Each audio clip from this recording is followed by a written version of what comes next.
moment as folks' audio is getting connected and folks are coming in from the waiting room, so we'll take just another minute.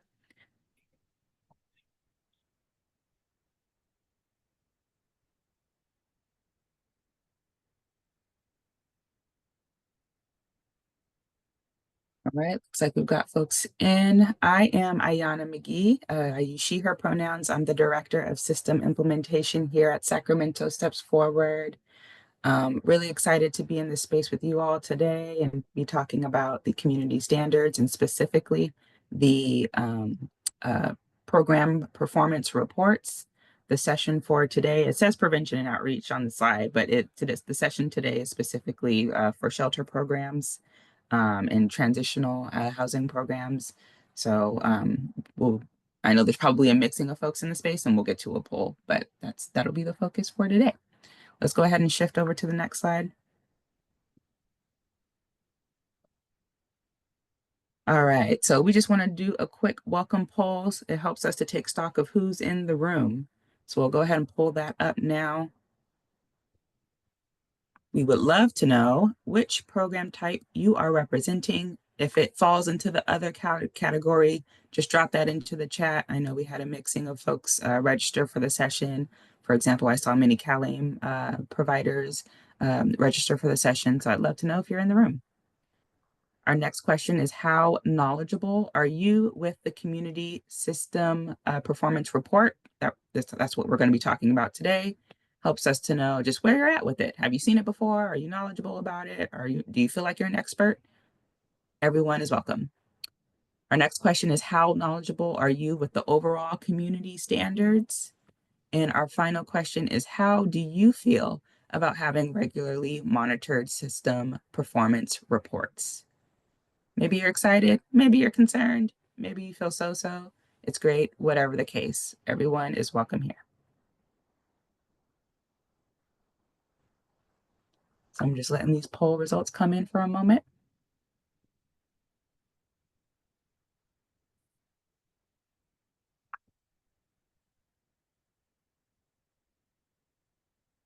And we're getting to about 82%.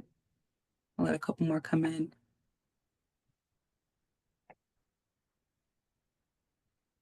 All right, why don't we go ahead and close the poll there? We can share results, see what we got going on here.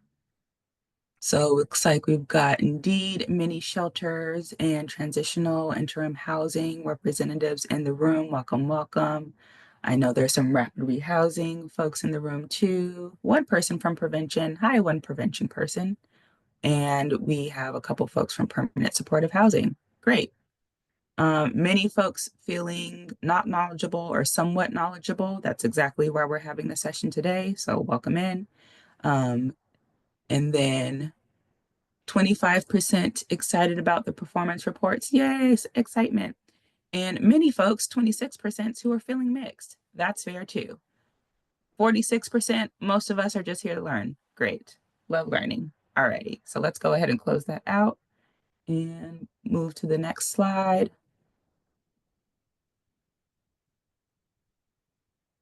So our goals for today are to help everyone in this room interpret the system performance reports, which are mandated by the COC's community standards, to review the key performance indicators within, which we hope will emphasize the ultimate importance of good quality data collection to help us better understand what's going on with program activities, who we're serving, how we're serving them, and how we can do better.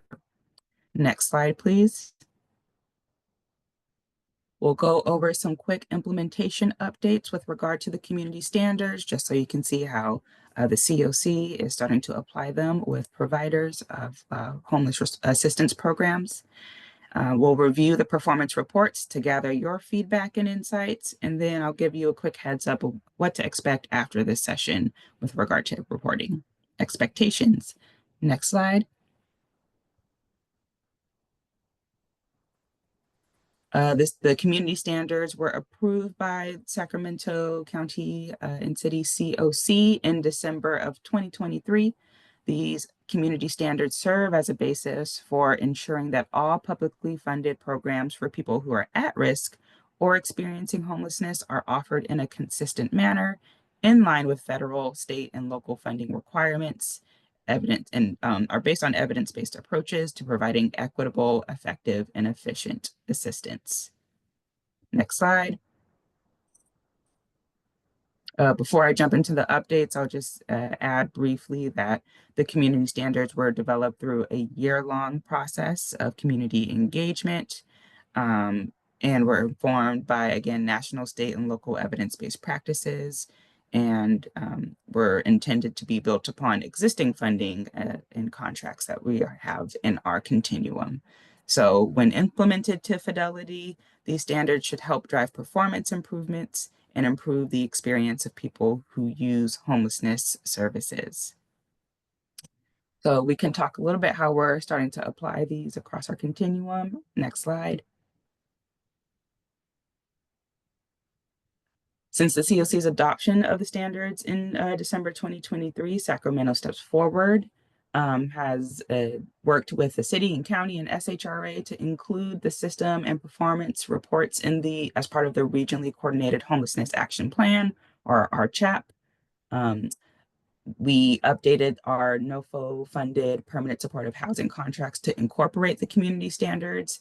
We also this year incorporated adherence to the community standards into the HUD COC program NOFO scoring tool for new and renewal projects. And we went through that process, not intending to ding anyone who didn't meet the standards, but to really just take stock of where programs are at. And then community standards are incorporated into funding contracts as appropriate and applicable with other program types as well. Next slide, please. And we have a couple county representatives in the room who can speak to how they're thinking about and applying the standards as well. Thank you, Ayana. Tina Kepke, Sac County Homeless Services and Housing. So as a county, we adopted the Regionally Coordinated Homeless Action Plan in March of 2024. Internally, we've created a working group to review our existing contracts for prevention, outreach, shelter, and rehousing services, and to review for the alignment with the approved community standards. We've also aligned those goals and operational components in our fiscal year 24-25 agreements with our providers of these services, and our communities and the community standards are incorporated in funding opportunities for applicable services.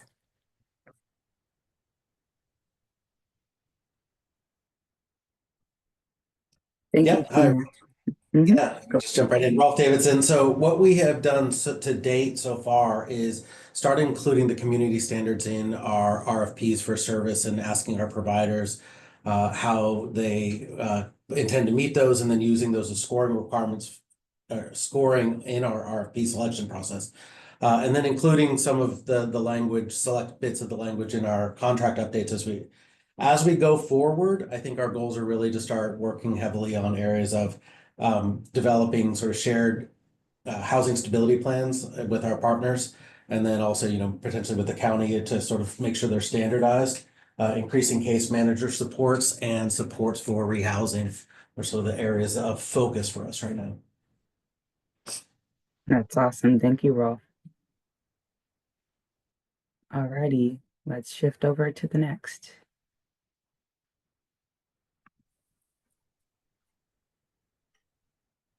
So just to talk a little bit about these KPIs, what are they? Why do we have them? The KPIs align to federal, state, and local homelessness response system performance priorities and targets, and represent the most important measures used to determine program performance relative to program use, cost, and successful outcomes. So, for example, shelter occupancy and successful exits to housing. Next slide. Standard KPI reporting and evaluation, we hope, will support steady forward progress along with other relevant measures, for example, number of households served, and allow programs to be consistently monitored and evaluated for efficiency, effectiveness, and equitable outcomes. Our intent is that over this first year, we're getting to a place of routine reporting and monitoring of these KPIs as part of these performance reports, and improving our data quality efforts, with the next year following focusing on, now that we have like a year's baseline data, setting some targets, and looking at program performance improvement. And this is where I'm going to hand it off to my dear colleague, Trent, to talk a little bit more deeply about what is in the performance report and some of those outcome categories and the implications of that for the services that you provide to our community. Thanks, Ayana. So as a quick disclaimer, I've been a little sick this week. I had strep earlier. It's still not technically gone. And so if I have to randomly and awkwardly throw myself on mute and take a drink or something, you know what's going on. But when we had this focus group session yesterday, I was basically coughing the whole time. So be warned.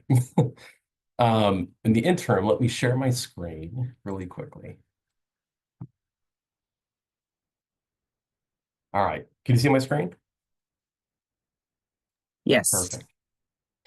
So for mine, I just have a couple of things to go over. The first is really an opportunity to go through an overview of the report, kind of give everybody an orientation to what's in it, how it can be used, and then ultimately to get to showing updates to the KPIs that we've heard from other conversations that we've had since we released the first draft of the report a couple of months ago. So to jump right into the report itself, I'm going to click on this, pull it up. All right, can everybody still see the report? Yes. Perfect. So for those of you who were part of the focus group yesterday, some of this is going to be very similar, very duplicative of that conversation. But this is ultimately the report. I want to emphasize that some reports are meant to be read cover to cover. They're more narrative focused. They have a sequence to everything. Whereas these kinds of reports are read to be more like a reference guide or a dictionary. They're about 50 to 60 pages. If I were to take this document and export it into Word or PDF, it'd be about 50 to 60 pages, with the vast majority of that work being tables. Tables and tables of each individual program within HMIS's data for each of the different KPIs. And that's incredibly helpful for all of you who represent a particular program and want to look at your individual program's data or data across your specific agency. But unless you are really interested in reading across everybody's KPIs, my guess is that this is likely meant to be read more as a dictionary. There are some pieces, though, that are more sequential that I think are helpful to orient everybody to towards the beginning of the report. At the start, we have the report orientation. It introduces you to the structure of the report, talks very quickly about the community standards, purpose of the KPIs, ultimately what the goal is for releasing this kind of report and in this fashion. I do want to emphasize that these reports are currently being produced as HTML documents. And one of the benefits there is that you can essentially open it anywhere you like, and it's also dynamic. As I scroll through the report, there's a table of contents in the top right corner that will scroll with you. And you can click on any title, subtitle, and it'll update as we go. So you're always able to go back and forth across the report as quickly as you'd like. So across the beginning of the report, there's that introduction. It mentions the specific program types that are outlined in the community standards that have KPI targets and metrics associated with them. It mentions the reporting period for this particular draft of the report. And then it quickly gets into what we call system KPIs or system key performance indicators. And in this case, we're taking the individual KPIs that are shared across multiple projects and rolling them up across the entire project type. So rather than saying, how does this emergency shelter perform? We're saying, how do all emergency shelters perform together across these very specific KPIs? For example, this first one, households served, you can see pretty quickly that across the 6 different program types that are tracking this KPI, the vast majority of people are being served by emergency shelter programs. It's roughly 2,500 people, that bottom bar, with the fewest currently being served in homelessness prevention programs, about 158 households. Just as another example down here, we see new households served. That's only being tracked for 4 of the program types for now, including street outreach, rapid rehousing, permanent supportive housing, and homelessness prevention. And again, you can see the number of new households that are being served within the reporting period. I won't go through each of these KPIs, but just know that there's this entire section with the table of contents is updated, where you can go to that KPI measured across the system level. The bulk of the report, though, like I said before, is these tables. This is where you have the opportunity to see your program's data completely built out for all of the KPIs that we currently have the ability to calculate. And in some cases, we are able to really quickly get data from HMIS and calculate exactly the KPIs that are outlined in the community standards. There are a few cases where we need to probably have a few additional conversations to bring in some additional data from outside HMIS in order to fully scope out all of the KPIs that were agreed to. Some of those examples are financial data or caseload rate data. Those are other things that we would just need to build into HMIS in the future if we want to be able to report on those as is intended at some point in the future. But every single program and every single agency that's built out within HMIS that has data during this reporting period is going to be represented in these tables. And all of the data for each program are broken out across project type tables. So if a particular organization or agency has 5 programs, 2 of those are street outreach, 2 of those are emergency shelter, and 1 is homelessness prevention, then you'd see all of those programs split across the different tables, and that agency's data split across multiple tables. Just as an example here, we have homelessness prevention with all of the different programs that we currently have built out in HMIS as that project type with their KPIs. Off to the right, you can see all of the other tables across the project types. There's street outreach, emergency shelter. And again, these just scroll continuously because there's a lot of programs within our system. Transitional housing, rapid rehousing, and then finally, permanent supportive housing. One of the core goals of this effort is transparency and accessibility. So we also have a methodology section. And in this section, we take all of the KPIs that are outlined within the report, and we provide 5 distinct pieces of information. A definition, which projects they apply to, any sort of performance targets that have currently been set for those KPIs, the methodology, the approach that we take for calculating them, and then finally, any sort of data considerations, which in some cases could be manual adjustments to the data that we have to make to correct data entry errors. A very common example of this, by the way, is length of stay in shelter. There are cases where folks may accidentally put the exit date for an individual before the entry date, which automatically results in a negative length of stay. And of course, if you're trying to calculate the average, that one negative number is already going to ruin the entire data pool. So we do have to remove negative, erroneous length of stay values from the calculation. But like I said before, each of these KPIs are broken out in detail.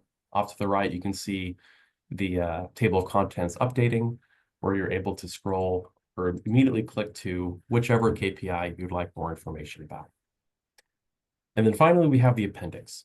The appendix has some frequently asked questions, has a list of programs in HMIS that are not currently participating in HMIS. They're not routinely entering data. They ultimately are built into HMIS for pick and pit only reporting capacities. And then finally, we have a current draft of the destination classification, which is going to be the bulk of this conversation after I finish presenting on the report. But does anybody have any questions about the structure or the orientation to the report before I move on to the next section?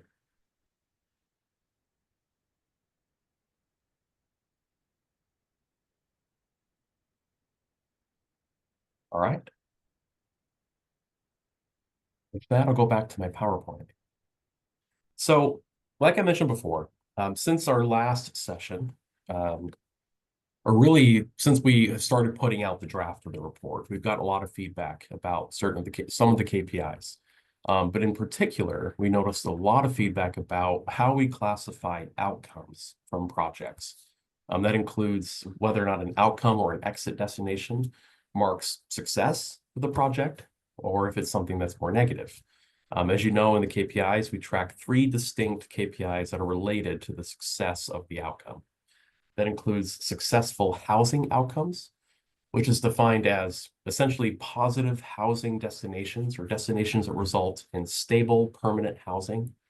There's successful outcomes, which is a much broader bucket.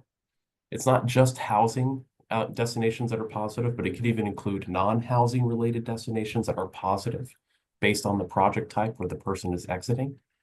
And then there's also negative exits. And that last one originally was defined as anything that's not successful.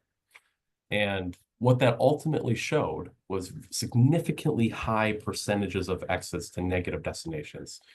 And we received a lot of feedback on wanting to update that. It's worth mentioning that these top 2 have direct correlations or direct definitions with HUD. And so those 2 were aligned pretty directly to how HUD was originally wanting things to be calculated.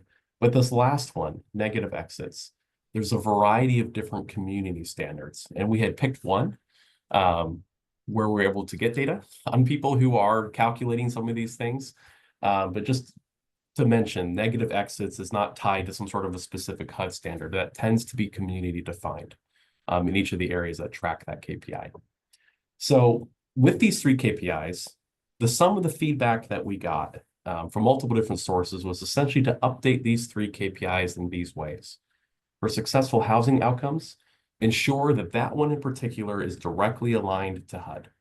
And that one gives us the ability to kind of get a sense for how we're performing at the project level, how that's ultimately can be rolled up at the state level for HDIS reporting, and also at the federal level for our system performance measures reporting, because that metric is pretty standard. But we do have an opportunity as a community to define success with a broader brushstroke than what successful housing outcomes would give us. And so that's where the recommendation comes back to redefine successful outcomes, not necessarily to what HUD is doing, but to using a community standard that we defined. That we defined as a group of stakeholders who have nuanced needs with their programs, and ultimately needing a nuanced way to define positivity or positive exits for our own community. So successful housing outcomes, specific to HUD, successful outcomes, which is broader, being community defined. And then finally, with negative exits, rather than defining it as anything that's not successful, updating it to be specifically destinations that result in a worse living situation compared to the project where they're leaving. So what does this actually look like visually? On the left is the original. You can see the massive bucket, that massive black circle, that is all exit destination possibilities that you can record in the system. And it essentially mounted to 2 mutually exclusive categories: successful outcomes and negative exits. Within successful outcomes, there are some that are considered successful housing outcomes. So those 2 are related to each other. But anything outside of that green is red. Anything that wasn't successful was considered negative. That is the old standard. The new standard that's being proposed that we wanted to get some feedback on is on the right. Rather than having successful outcomes and everything else is negative, would have that bucket of successful outcomes that we define as a community. There'd be a portion of that that's successful housing outcomes, as we defined earlier. But then negative exits would be a much smaller population of exit destinations that we would define truly represent a move to a worse living situation. What that leaves is a lot of exit destinations in the middle that are essentially neutral. Now, a neutral exit destination is not necessarily indicative of the performance of a program or performance of a project. And so it's not necessarily listed as a KPI here. But it's essentially the new KPIs are highlighting much smaller targeted subsets of exit destinations to determine what is successful and what is not. So that is the proposal on the right. Now, one thing I wanted to do, oh, sorry, I just saw that I have a question from Jamie.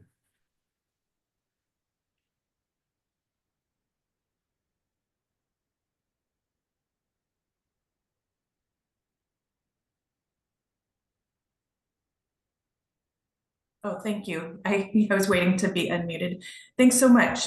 Maybe there will be time for this later, so please let me know. I don't want to interrupt your presentation, but I'm trying to understand. I'm with the SAC LGBT Center. And so in terms of like a client moving from emergency shelter to transitional housing, where they're going to have a safe transitional housing for, let's say, 2 years after an emergency shelter program. In this proposed classification, would that be considered a successful, because it is an improved situation, or is that going to be considered a neutral exit? Because I would assume a living situation would mean maybe back on the streets, right? But if someone is moving from an emergency shelter to, let's say, a 2-year transitional living program, that's an improved living situation, not necessarily a negative outcome. Thank you for taking my question. That is precisely the kind of feedback that we're looking for. And everything up until this point has been mostly theoretical. Okay, this is what it looks like in the abstract. My very next slide is what it looks like in practical terms. And so to kind of orient everybody to this set of destinations here, this isn't all of them because I can't fit them all on the same screen. And so give you a chance to read them all. But this gives you an example of the original classifications by HUD, and then also what has been proposed. And it looks a little funky at the beginning, so give me a couple seconds to kind of introduce you to how this works. But everything that's in the table that's nicely formatted, that's all of the HUD-defined ways of classifying something. And you can see that there's essentially 5 categories, only 4 on this page. There's a category called homeless situations. Those are exit destinations that are considered homeless. Those are the top 3, which includes emergency shelter, place not meant for habitation, and safe haven. There's institutional situations. Those are the ones kind of more in the middle. A couple examples in here: foster home, jail, psychiatric hospital, substance abuse treatment facility, and so on and so forth. There's temporary housing situations, residential project, hotel or motel paid for without emergency shelter voucher. Finally, there's permanent housing situations, cases where it's owned by client with or without subsidy. And then finally, there's other, which could be reflective of circumstances not entirely related to project performance or cases where the data just isn't collected. So those are all of the categories of the exit destinations. And off to the top, you see here, I'll actually pull up a laser pointer so you can see this. This column for emergency shelter entry-exit programs shows you all of the cases where an exit is considered successful or just not successful. Not necessarily negative, but just not successful. An example here would be for temporary housing situations. Host home is considered successful for emergency shelter, but none of these other exit destinations are considered by HUD standard to be successful outcomes. You can see under permanent housing situations, there's a lot more green. More of those are considered to be successful. And in some cases, rather than determining if something is successful or not, HUD will just say, we're going to remove that exit destination from the denominator. But we're just going to remove it from consideration when we're defining what success is. That's the HUD standard for emergency shelters. And here's the HUD standard for transitional housing, which is effectively the same. Immediately to the right, you see plus symbols that are green and minus symbols that are red. That is the proposed update that we would make to HUD's standard for this. As an example here, for place not meant for habitation, right now, this is essentially neutral. HUD didn't really have a standard for it. We would say that that is specifically negative. That is a negative exit from emergency shelter. These other two, which don't have a plus or minus sign, emergency shelter or safe haven, would essentially be neutral. So if you exit from emergency shelter to an emergency shelter, in this case, that would be considered neutral. Down here, you can see that quite a few of these in the institutional situations category: foster care, psychiatric hospital, substance abuse, and long-term care facility or nursing home are all recommended to be positive outcome destinations from emergency shelter. And then you can see how that applies down the board. That means, of course, that these symbols over here are also the local proposal for each of those exit destinations, but specifically for transitional housing. Does anybody have any questions about how this is laid out here? I hope that this makes sense. It's a lot of information. Yeah, so according to this, then transitional housing, there isn't a green plus next to it. So that would be considered then Neutral. neutral. And a part of that could be likely from the case that literal homelessness is defined as HUD, as being unsheltered or residing in a place unfit for human habitation, or in emergency shelter, or in a transitional housing program. And so when we do the PIT count to get a count of how many people are literally homeless every year, those are essentially the three populations of people that collectively constitute literal homelessness. And so moving from emergency shelter to transitional housing, by HUD's definition, you're still in that same living situation as being literally homeless. Whether or not we want to see that way in our community could be different. But ultimately, that's how the spreadsheet is working. Hi, I have a question. I don't see a option to raise my hand. Can I just jump in here? Sure. How is this being compared? And I'm trying to gather or grasp the information when it comes to when someone joins a program versus when they exit. So when someone, let's say, when someone joins a program from a place not meant for habitation and then exits in the same exact spot, place not meant for habitation, is that considered a negative against the program, or is that just neutral because it kind of, neutralizes itself given that they entered? In this case, we're specifically looking at key performance indicators related to outcomes from the project, from the program. And so where somebody enters a program for is less as informative for these indicators as it would be where they leave to from the program. And so after their stay with the program, are they exiting to a place that indicates success, something that's more negative, or something that's more neutral? And so where they came from before they started the program is outside of scope for these indicators. Got it. Thank you. Mm-hmm. Bridget. Hi. First off, I want to thank you for opening up this discussion, and I am relieved to see that the negative has been addressed, since that was such a, for folks that are running transitional, it was hard to see our shelter to transitional as a negative.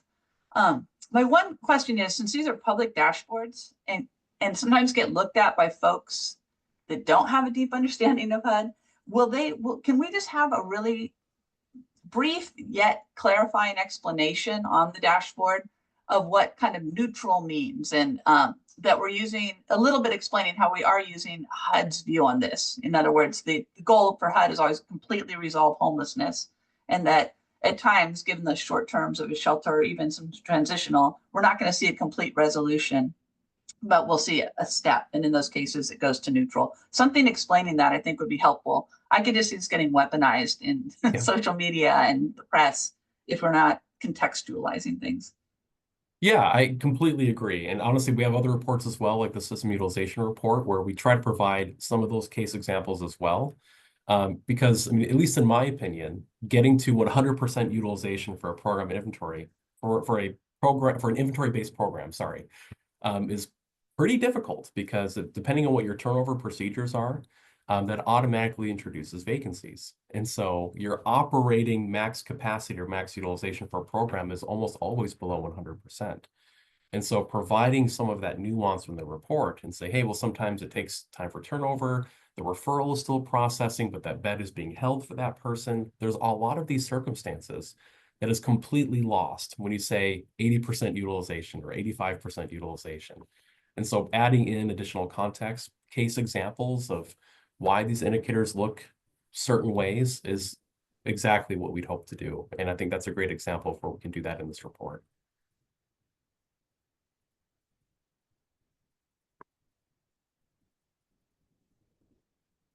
Joe. Hi there, Trent. Seems like you're feeling better today. I was on your webinar yesterday and looked like you were having a rough time. Yeah, a lot less coughing today. Good, good. Two quick things on you have hotel or motel paid for without emergency shelter voucher as kind of a neutral, right? Why Yeah, that wouldn't would be neutral for both. why wouldn't it be a positive if the person is maybe found their own money and wanted to go do their own thing? Question one. Question two, where does room and board or board and care kind of fit into this category with transitional housing or emergency shelter?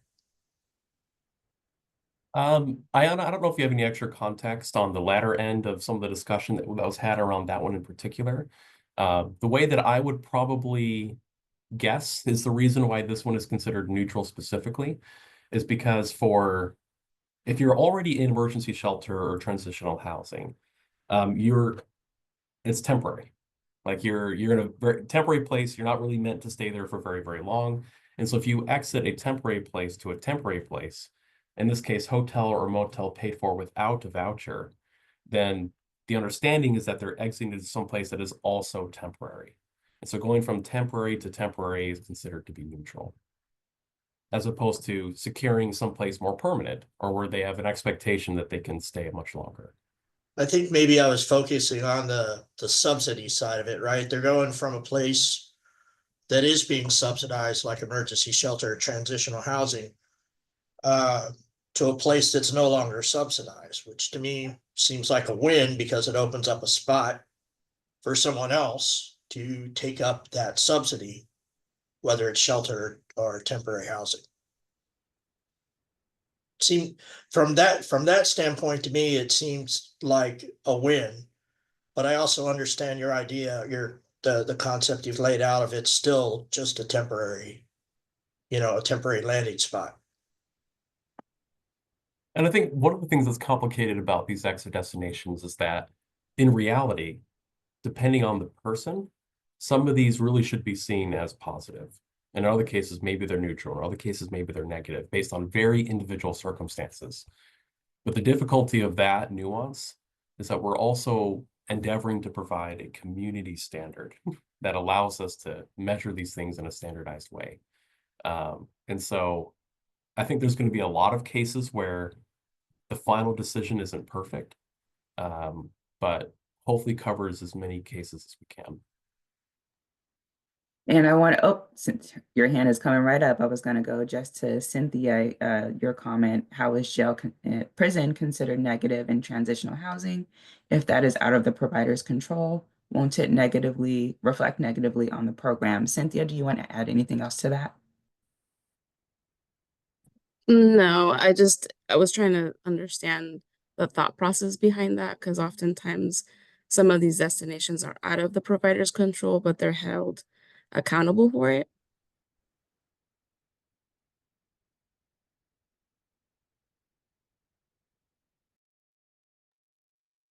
I don't know if I have any specific feedback as to why that one was recommended to be negative, but I will definitely take your feedback back and we'll continue to have additional conversations with that one.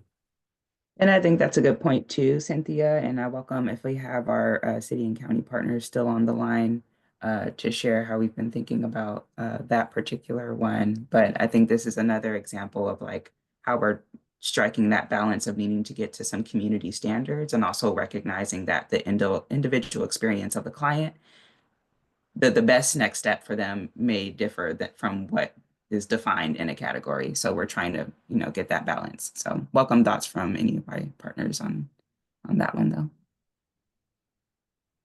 Sure. So this is Tina with the county. Sorry about that. I think, from a county standpoint, we look at all of our contracts, holistically or individually based on what we would align with the community standards, but it may not be 100%. So it really is dependent a lot of times on what our funding requirements are and what our agreements are with the providers. But for as much as possible, we are aligning with these community standards, and our agreements reflect that commitment. I know that one of the things we're looking at doing, that I'm looking at doing here at the city, is really also incorporating output data. So how many services were offered by the provider, how much work did they do, how many times did they contact the client? Because I think that's a better indicator of what the provider is doing. The outcomes, you're right, are sometimes out of our control. And I think, how much work is the provider doing on the client's behalf may be an important metric to consider in that.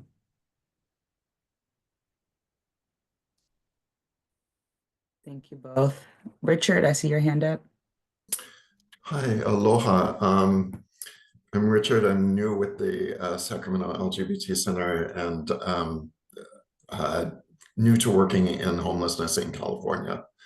And in Hawaii, when we considered a continuum of homelessness, and I'm just kind of going back to what was talked about earlier, we would consider moving from short-term temporary into long-term placement a step forward. And we would definitely consider that in the continuum to be moving and progressing.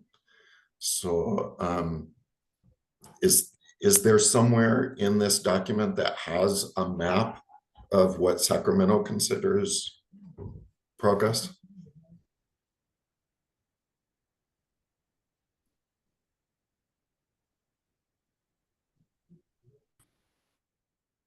I don't know if we have, nothing that I can think of off the top of my head, Ayana. No, but it's a great comment, so I'm tracking it from the notes. Thank you so much, Richard.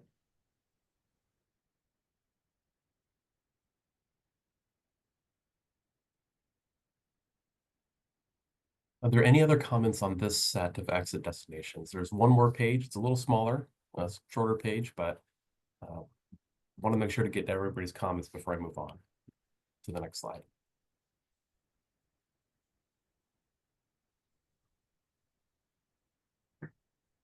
And just so you all know, I'm tracking what I can in the chat as well. We are taking notes of all of your feedback. We are going to summarize it, synthesize it, summarize it, make sure you have access to that as well as we continue to go through more of these sessions. And I'll talk a little bit later about the timeline and next steps, but Trent, feel free to keep on going. I just see a hand from Daryl. Good morning, everyone. I too am very confused on how they are tracking these and categorizing them as negative. Being a housing problem solving trainer, it seems counterproductive to everything that we train for. As far as, the motion and where you want to get to and how you want to, the final destination of the client. And so it's just, I just wanted to say that I'm having a hard time understanding how going from a shelter to a transitional isn't productive to the overall system. Right. And what would be the reasoning for even labeling that as a negative? Like, is there, I'm trying to wrap my mind around it, because I remember this same issue came up yesterday with DV clients. And if the overall wellness of the client isn't considered, and not just that, the overall system as a whole, right? We want to make room for the next person in the shelter to be, move forward to maybe a 2-year program, keep going in one direction. So I'm just really having a hard time wrapping my mind how those things are even labeled as negatives. Well, at least in this case, the original definition included everything that wasn't positive was negative, kind of going back to this figure here on the left. And so in some cases that was, I mean, actually a lot of cases was kind of far reaching. There's a lot of negativity here. Over here, with the proposed update, looking at transitional housing as an exit destination from emergency shelter, it's no longer considered negative by the proposal as much as it is more just neutral. I've definitely heard multiple comments about wanting to see that one as positive, and that's definitely feedback that we want to take back from these focus groups and continue to consider. But at least for now, the proposal is just showing it as neutral. And so we've moved away from seeing it really as negative. And then as far as my best guess at what HUD is thinking, for not seeing that as necessarily across the 50% threshold mark of being positive, is because they technically still consider transitional housing and emergency shelter as literal homelessness. And so it's just, so moving from one state of literal homelessness to another, by HUD's estimation, is still considered a neutral or negative move for the program. Rolf. Just wanted to back Daryl. I mean, I fully agree with what he just said. And I think just because I know you're tracking the comments about how much we need to take on, that as it's written right now isn't sort of aligned with my understanding of where we're trying to go to as a system, about really being able to graduate people through steps. And that neutral scoring doesn't really fit my understanding of what we're trying to align. So I think it is something we really do need to talk about further. Thank you. Yvette? I just have a quick question.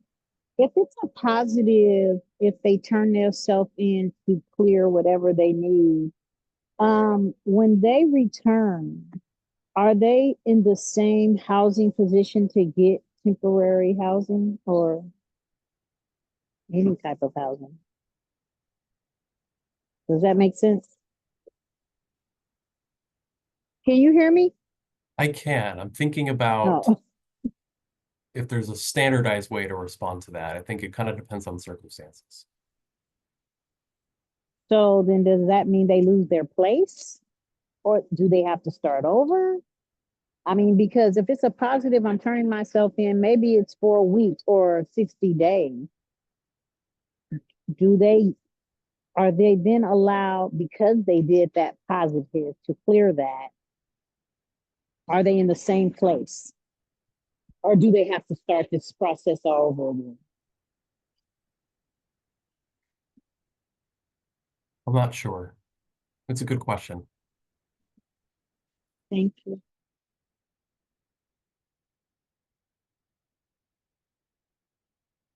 And just taking stock of some of the questions and comments in the chat. Trent, you mentioned it's the success. Maybe you can go back to that image.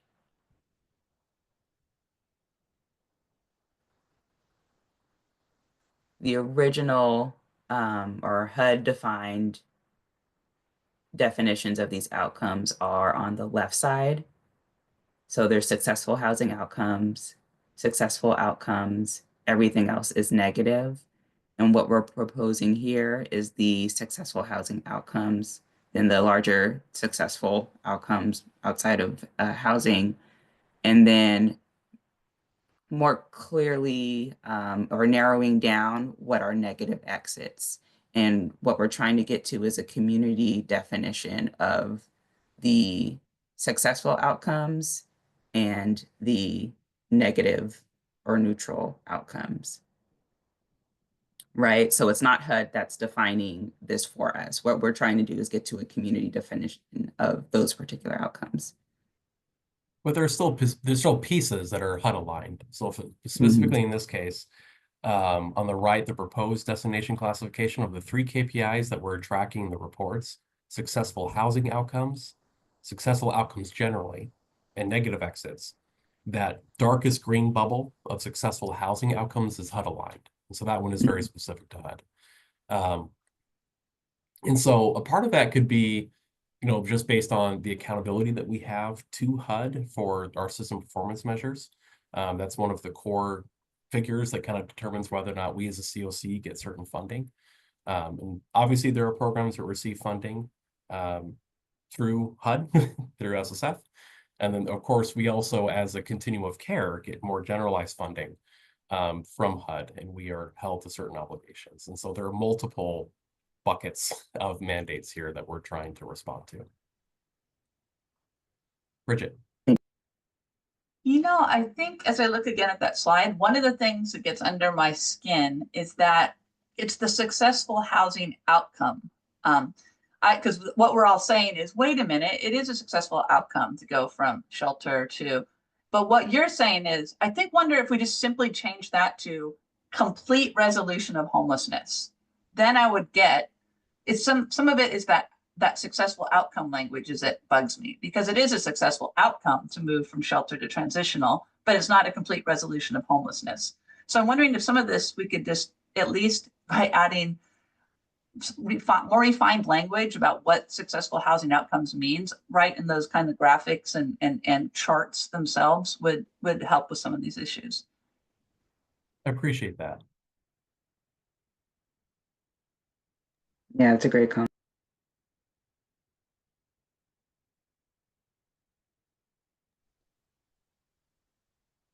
Any final comments or reflections before we shift over? We're getting closer to time, so. I did really quickly want to show the last slide.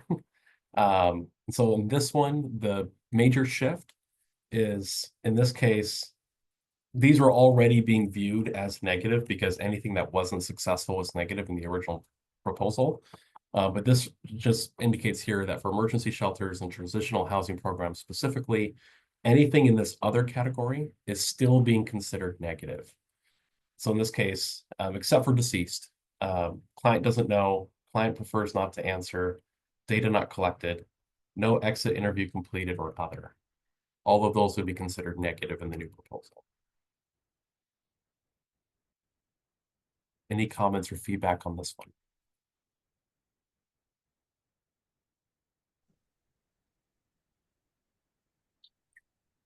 So in these areas, so in these areas, this is not for domestic violence victims would be an exception to this rule, correct? As of right now, no.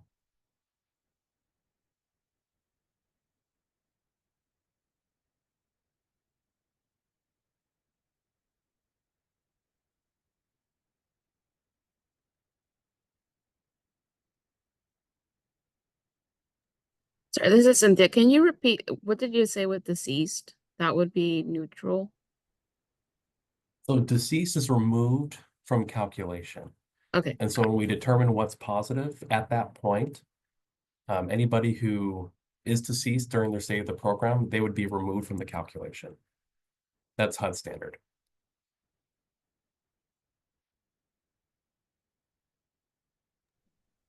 And I want to get clarification for Elizabeth's question. So this means if a client leaves and disappears, that's an automatic negative exit for the program?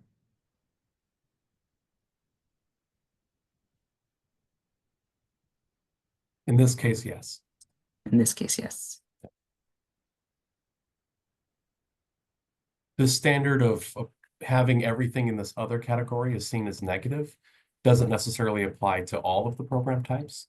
Like for example, it doesn't really apply to street outreach. The recommendation was that the no exit interview completed would be negative, but we got quite a bit of feedback on that yesterday too. Shelby? Hi, this is Marissa.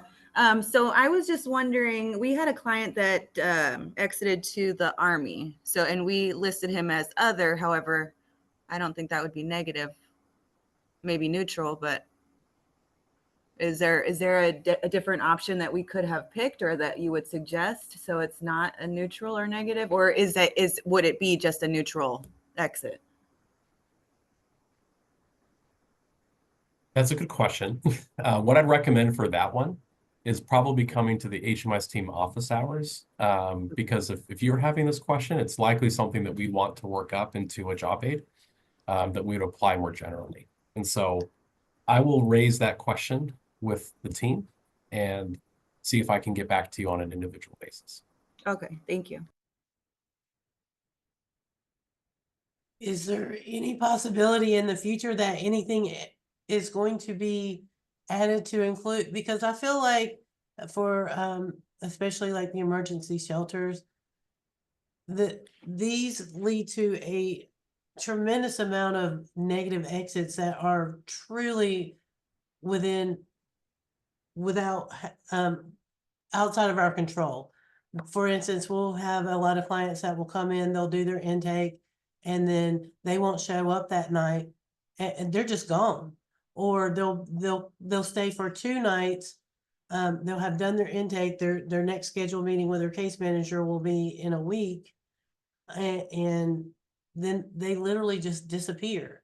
And so there's no exit interview completed, and they just disappear. And that is always going to be a negative when it is out of our control.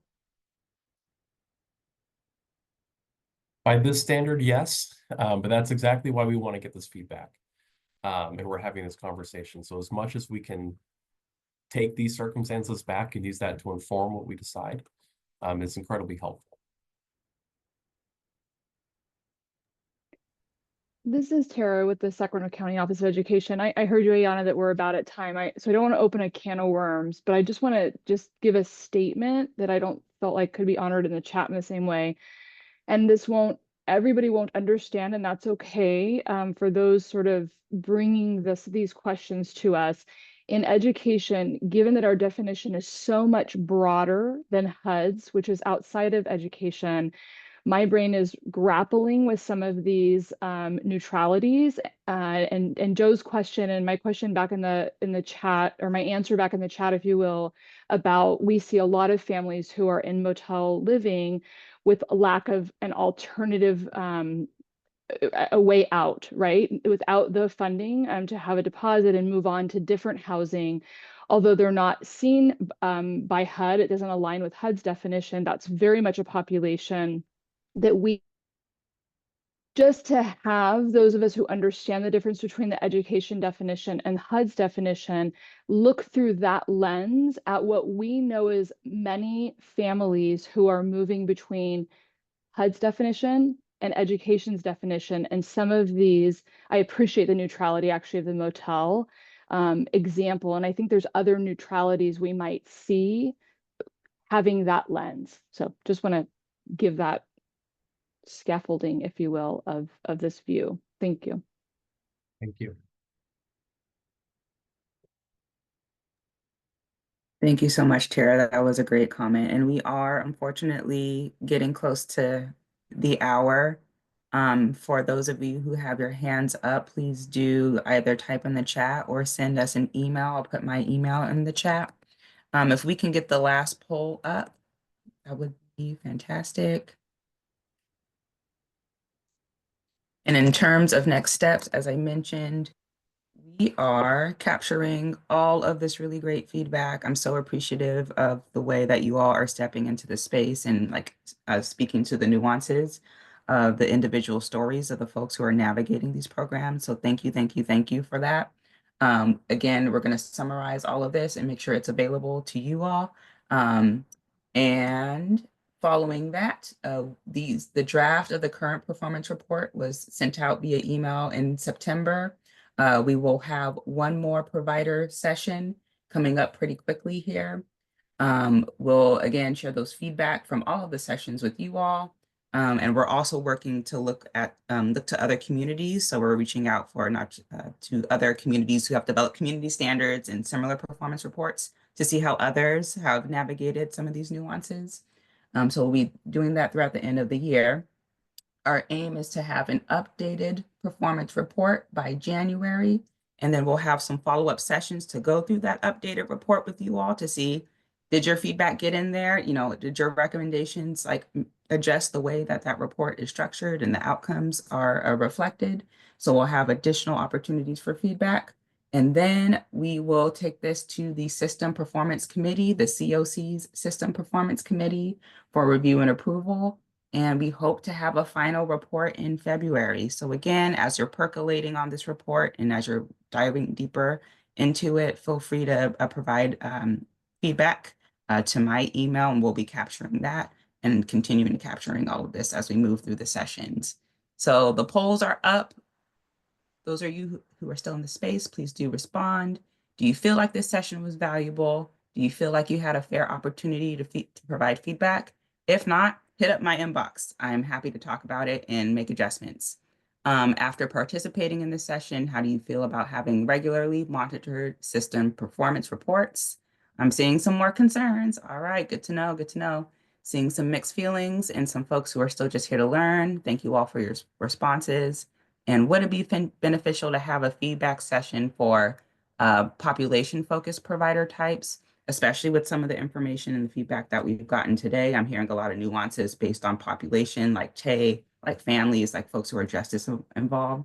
And I think there may be some value to reaching out in some smaller focus groups to those who are serving specific populations. So that may be coming soon. Keep up in your inbox. We'll be sharing that out with you as that emerges.